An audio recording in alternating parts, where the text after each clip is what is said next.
Chers frères et sœurs en Christ, amis et connaissances, bien-aimés dans le Seigneur, que la paix et la grâce de notre Seigneur Jésus vous soient immensement renouvelées.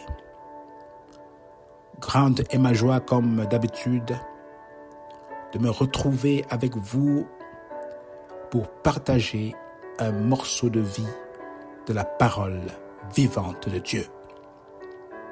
Et ma prière est qu'elle nous bénisse, nous sauve et nous guérisse aujourd'hui. Voici la parole vivante.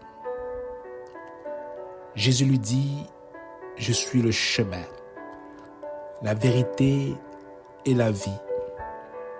Nul ne vient au Père que par moi. » Jean 14, verset 6. Jésus, ton chemin vers la vie. Tel est le titre de notre message du jour.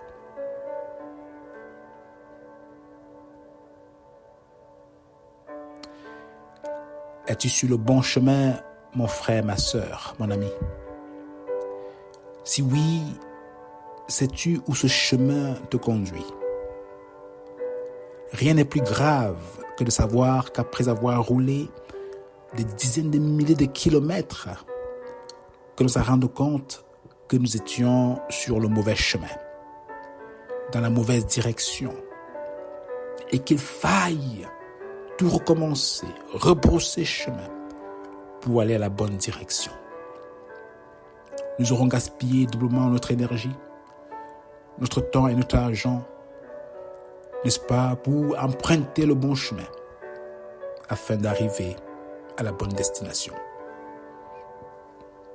Aujourd'hui, afin d'éviter que les gens se perdent sur la route, le monde a fabriqué un appareil électronique que nous appelons le GPS, ou en anglais, Global Position System. Il suffit de renseigner au GPS notre position actuelle et notre destination finale afin qu'il nous trace le chemin que nous devons emprunter pour y arriver.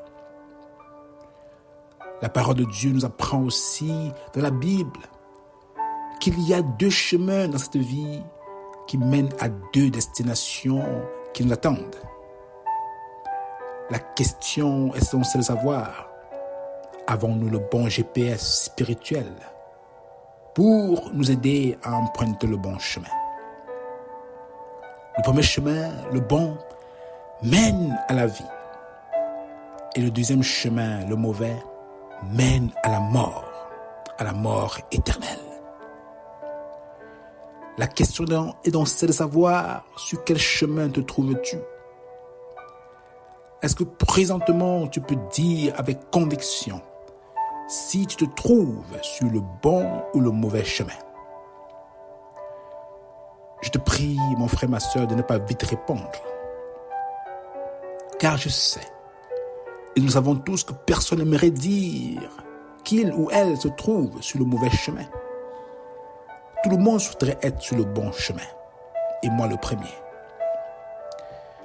Mais prends un temps pour y penser. Réfléchis bien. Es-tu sur le bon ou le mauvais chemin? Une des choses pour t'aider est de connaître ta destination. Où vas-tu? Où est-ce que ton chemin t'amène? Car tout chemin mène à une destination. Est-ce que ton chemin te conduit à la vie éternelle? Ou est-ce qu'il te conduit à la mort éternelle? La Bible nous dit en Matthieu 7, verset 13 à 14, que large est la porte, spacieux est le chemin qui mène à la perdition. Il y en a beaucoup qui entrent par là. Mais étroite est la porte, resserré est le chemin qui mène à la vie. Il y en a peu qui les trouvent. À la suite de cette description de Matthieu,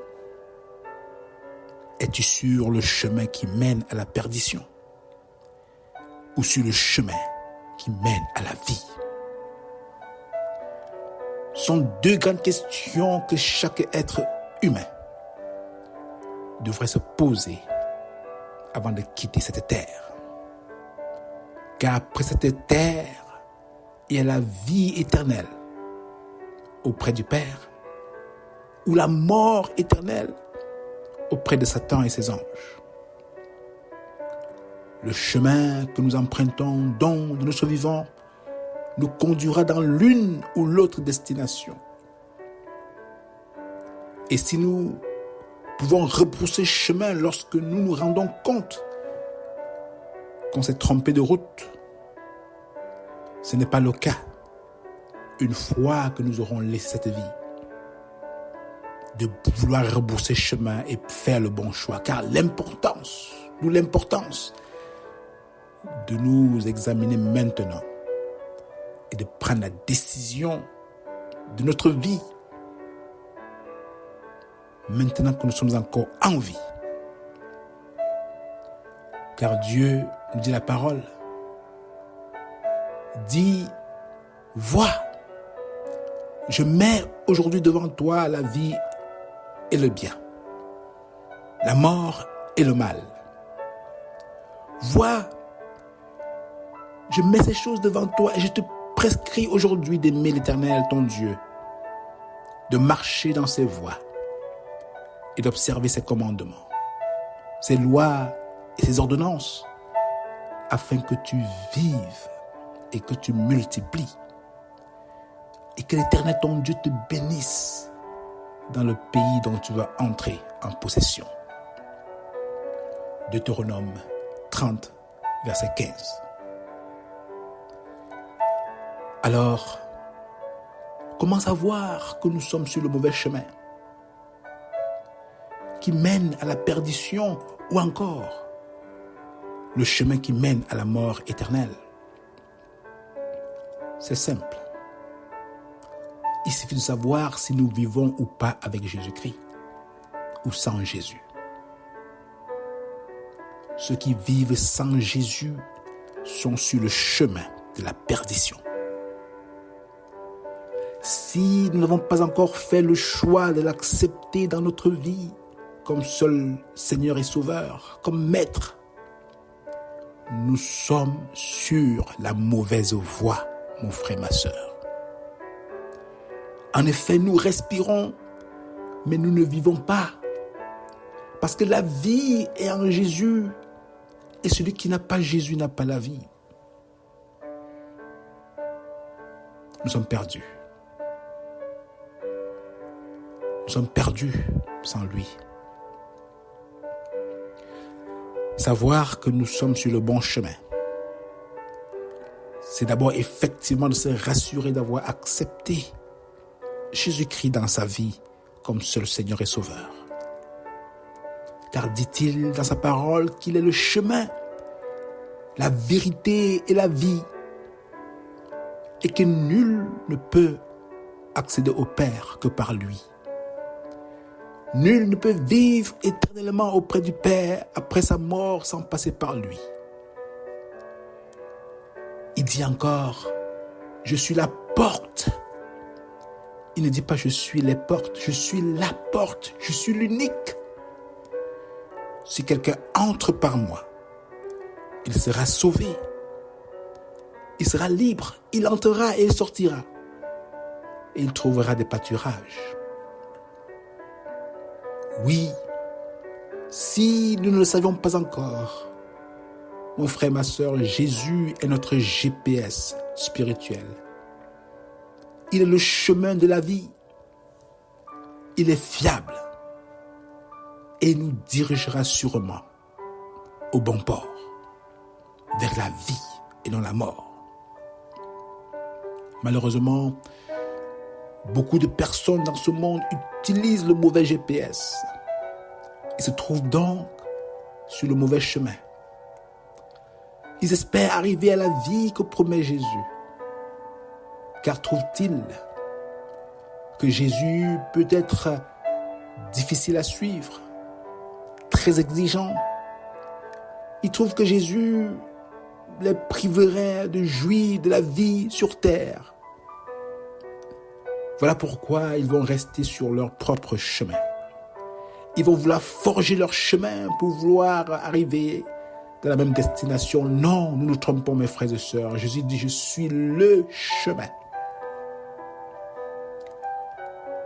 Et les chemins qu'ils vont emprunter sont les chemins du mensonge. Les chemins des passions, des débauches sexuelles, les chemins du vol, les chemins de la facilité, consultant les marabouts, les voyants et tout ce qui leur ressemble. Oui, beaucoup empruntent ces chemins sans peut-être savoir que leur seule issue, c'est la mort éternelle. Voilà pourquoi sa parole dit, large est la porte, spacieux est le chemin qui mène à la perdition. Il y en a beaucoup qui entrent par là. Il y en a beaucoup qui entrent par là. Est-ce que tu fais partie de ces beaucoup? Est-ce que je fais partie de ces beaucoup? Si nous sommes ce chemin, Jésus nous demande aujourd'hui, alors qu'il est temps de faire demi-tour, de ne plus gaspiller notre énergie sur cette voie, de ne plus gaspiller notre temps, notre argent, vers une destination qui nous apportera que du malheur, mais de faire demi-tour pour l'emprunter, lui, le seul vrai chemin qui mène à la vie. Dieu ne veut pas la mort du pécheur, mais qu'il se répande et qu'il vive. Voilà pourquoi l'apôtre Pierre va dire, repentez-vous et que chacun de vous soit baptisé au nom de Jésus-Christ, le GPS spirituel, pour le pardon de vos péchés. Acte 2, versets 38 à 40. Repentez-vous donc et convertissez-vous pour que vos péchés soient effacés, afin que des temps de rafraîchissement viennent de la part du Seigneur. Acte 3, verset 19. Et l'apôtre Paul de finir en renchérissant que c'est pourquoi sortez du milieu d'eux et séparez-vous, dit le Seigneur, ne touchez pas à ce qui est impur et je vous accueillerai. 2 Corinthiens 6, verset 17. Ceux qui se répandent pour emprunter le chemin de la vie sont peu nombreux, nous dit la parole. Ceux-là ont fait l'ultime sacrifice. Ils ont crucifié les désirs, les passions et toutes les vanités de cette vie pour accepter Jésus, afin d'avoir la vraie vie. Ils ont jugé que mieux vaut entrer par la petite porte et être sauvé maintenant et pour l'éternité, que d'entrer par la grande porte et être perdu à vie. Je t'invite donc, mon frère, ma soeur, mon ami, de tout mon cœur, je t'invite, si ce n'est pas encore fait, à entrer par la petite porte. Ne regarde pas tes amis, ne regarde pas ton entourage, mais prends la décision de ta vie et laisse Jésus seul être ton GPS, être ton guide. Laisse-le entrer dans ta vie. Accepte-le comme seul Seigneur et Sauveur. Il te donnera une nouvelle vie dans ton corps, dans ton âme, dans ton esprit. Il te transformera. Il te rendra une créature nouvelle. Il t'aidera non seulement à emprunter de bons chemins dans cette vie, il t'aidera à jouir de la vie en abondance en lui, étant en vie. Et plus encore, il t'assurera que tu restes sur le bon chemin, ce chemin qui te garantit la vie éternelle auprès de lui au paradis, après ton passage ici-bas. Veux-tu faire cela? Veux-tu faire cela? Si oui, prie avec moi.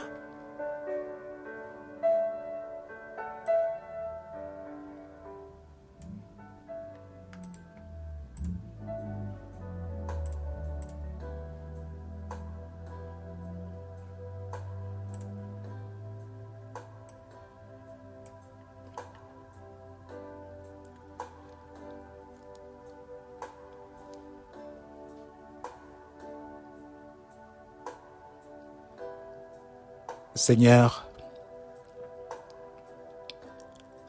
ta parole dit que du haut des cieux, tu regardes les fils de l'homme pour voir s'il y a quelqu'un qui est intelligent, qui soit intelligent. Quelqu'un qui cherche Dieu, car tous sont égarés, tous sont pervertis. Il n'en est aucun qui fasse le bien. Pas même un seul.